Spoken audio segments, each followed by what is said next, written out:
3 tips how to weather this volatility. And also, a tip, ano ba dapat yung focus mo pag long-term ka? Pag long-term holder ka, so wag mo masyadong pansinin yung short-term price action. Wag mo pansinin yung 10% up, 10% down. You focus on what's happening sa kabuuan ng space. Meaning to say, ano pa nangyayari? Tinutupad ba ni Donald Trump yung kanyang sinasabi? Are we moving forward dun sa mga legislations? Tama ba na si Trump pro-crypto? May nangyayari ba na favorable sa crypto, especially sa Bitcoin? Ano po yun? History muna tayo. ETF, Bitcoin ETF. Yan yung mga big na mga nangyari. Yung election ni Donald Trump, probably one of the biggest event, pero kasi wala naman eh. Start pa lang yun eh. Start pa lang po yun ng pagkakaroon ng policy. Kung nag-focus, nangyayari ba yung mga policy? Nagda-draft ba sila? Bitcoin Strategic Reserve. Okay, yan po, isa pa rin aabangan. Nangyayari ba? Are they doing it? Okay, pinag-uusapan ba yan? O kwentong barbero lang yan? Sinabi lang ni Trump pero hindi naman nagagawin.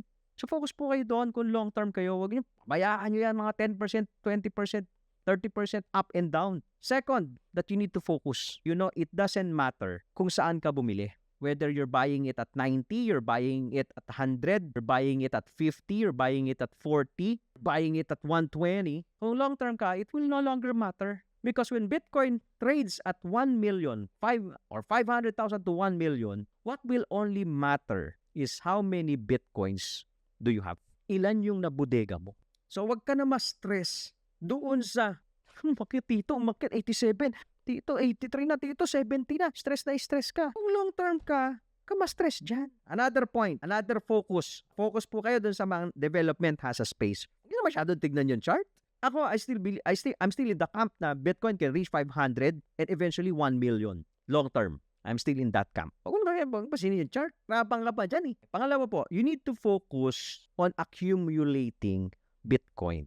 Paano mo mapaparami yung Bitcoin mo given na kailangan mong mag-produce ng USDT para makabili ng Bitcoin? So, ibig sabihin po, if you are an employee, mag-iisip ka ng paraan para kumita ng extra pera.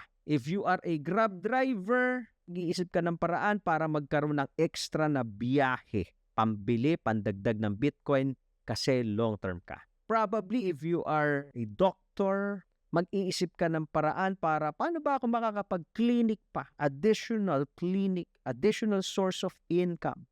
So you're going to leverage your time and your talent para magkaroon ka ng extra pambili ng Bitcoin.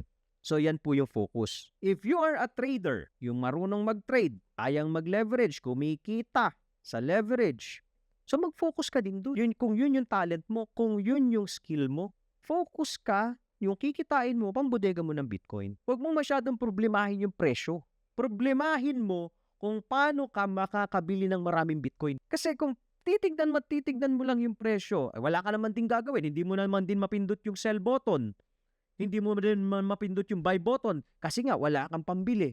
Pero nai-stress ka. Sayang yung energy.